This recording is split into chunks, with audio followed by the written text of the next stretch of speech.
पापा को जापानी लोग ऑलमोस्ट मार ही देते, लेकिन उस आदमी ने और सहन नहीं किया। वो सालों से अपने गुरु के अंडर ट्रेनिंग कर रहा था और एक अल्टीमेट टेक्निक में मास्टर बन चुका था। उसकी पावर तो मार्शल कम्युनिटी के लीडर से भी ज्यादा था। वो एक साथ कई ओपोनेंट्स को इजीली हरा सकता था। लेकिन उस दिन उसके गुरु ने उसे एक हार्ट ब्रेकिंग न्यूज दी। उसका बड़ा भाई एक फाइट में एक जापानी आदमी के हाथों मारा गया था। ये सुनते ही वो तुरंत अपने घर के लिए निकल पड़ा। डोहो में एक डीप साइलेंस था। सब उसके बड़े भाई का फ्यूनरल प्रिपेयर कर रहे थे और जिस आदमी ने उसे मारा था वही जापानीज एरोगेंस के साथ वहां आ गया। उसने सबका मजाक उड़ाया कि इस घर में कोई लड़ना नहीं जानता और एक ब्लैक प्लेट दी जिस पर लिखा था बीमार एशिया का मरीज, बोलते हुए कि ये उसका दुख व्यक्त करने का तरीका है। पिताजी का गुस्से से बुरा हाल हो गया। वो कांप रहे थे अनकंट्रोलेबली। उन्होंने चैलेंज एक्सेप्ट कर लिया, लेकिन सिर्फ 3 मूव्स में ही बुरी तरह हार गए। उस जापानीज ने और भी ज्यादा घमंड में आकर डोहो की 100 साल पुरानी नेम प्लेट तोड़ दी और अपनी इंसल्टिंग प्लेट वहां टांग दी। उसने धमकी दी कि अगर 3 दिन में डोहो बंद नहीं किया गया तो वो उसे पूरी तरह डिस्ट्रॉय कर देगा। उसी मोमेंट पर वो आदमी वहां पहुंच गया और एक किक से उस जापानीज को कई मीटर दूर फेंक दिया। वो उसे ऑलमोस्ट अपाहिज कर ही देता जब उसके पापा ने उसे रोक लिया। उन्होंने उसे पकड़ लिया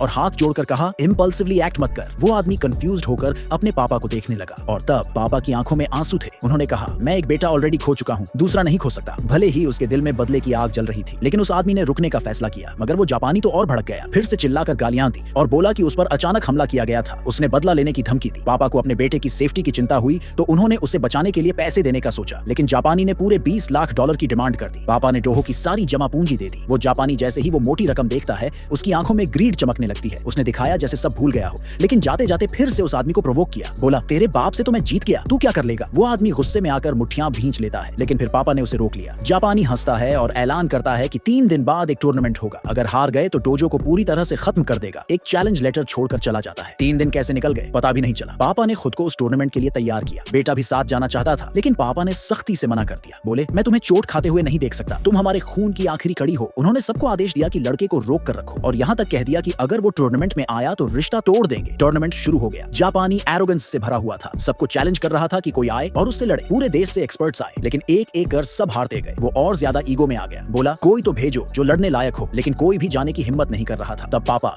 जो पहले से ही घायल थे, हिम्मत करके स्टेज पर गए, लेकिन उन्हें भी हरा दिया गया। फिर गुरुजी आए, लेकिन वो भी कुछ मूव्स में ही हार गए। जापानी ने और भी मजाक उड़ाया। बोला, आज मैं तुम सबको हमेशा के लिए मिटा दूंगा। वो डोजो की गेट पर ह्यूमिलिएशन वाली प्लेट लगाने ही वाला था कि तभी वो आदमी अचानक सबके सामने आ गया।